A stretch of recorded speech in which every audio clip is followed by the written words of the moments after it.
Rody! Come on, give it up for Zach Rody!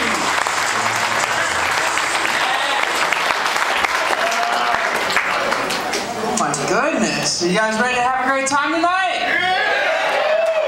Oh my goodness, I know it's cold, What we should do, we should all just get drunk and then kind of come together for one, alright?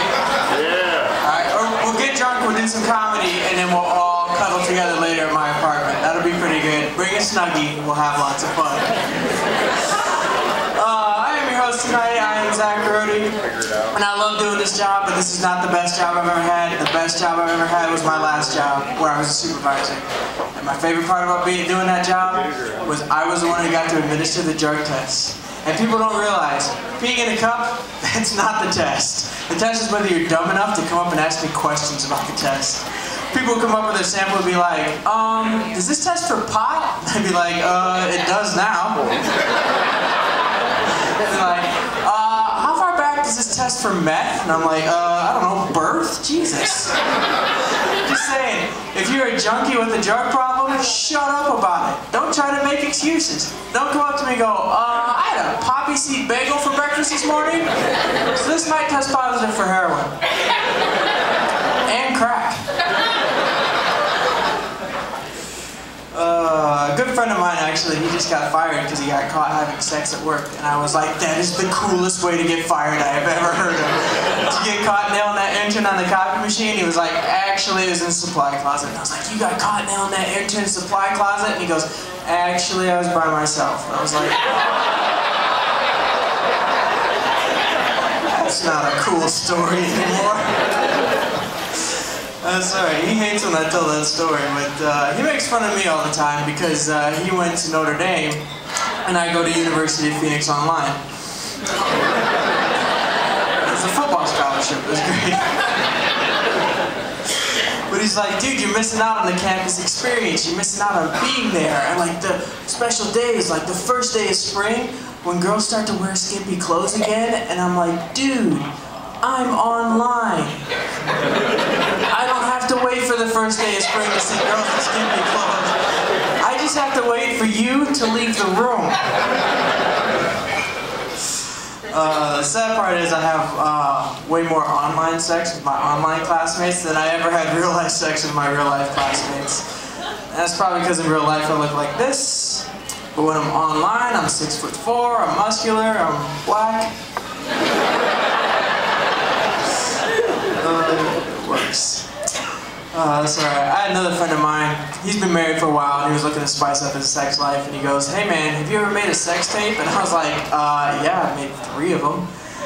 And he looked at me, he didn't believe me. He was like, what? And I was like, yeah. So I showed him a couple minutes of each one and he looked at me afterwards and he's like, hey, do you have any sex tapes without you in them? And I'm like, what a stupid question. They're my sex tapes, they're gonna have me in them. And he's like, no, do you have any sex tapes without just you? It's like, no. No girl wants a permanent record of that. It's ridiculous. That's alright. We've all had like those awkward sexual moments, like when my dad sat me down and explained, you know, the birds and the bees and everything like that. He sat me and my older brother down. He's talking to us and he's like, it's important that you always wear protection.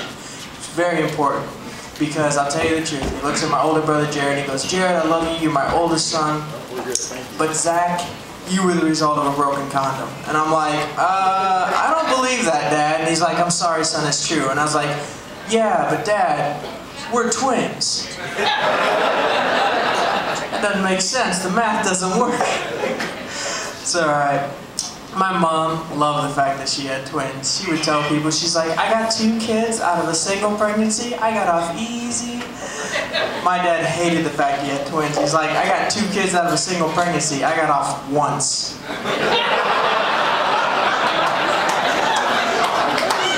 I'm so sorry to ruin your sex life, Dad. So sorry. The last girl I dated, she had a major alcohol problem, and it was tough to date her because you didn't know. It was like dating 2 different people. You dating sober girl and then not so sober girl. And she'd call me up, she's like, meet me at a bar, and I'd go over there, and she'd be like dancing up on the tables, making out with random strangers. And some nights she'd call me up, ask me to meet her at a bar, and she'd be drunk. Completely different. Actually, we did have one big problem. Whenever we were intimate, she asked me to turn off the lights. And like, after a while, this kind of started to bother me, and I was like, honey, you are beautiful. I love your body. I love you. She's like, oh, that was so sweet of you to say. But my body's not the problem.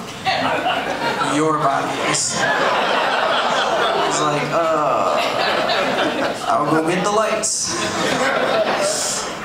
Ladies and gentlemen, we have a very special act for you tonight. This is going to be an amazing night of comedy. Our next comedian coming up, you can hear him on FM 100 Talks from Mike Mosley Presents. Ladies and gentlemen, put your hands together for Mike Moses.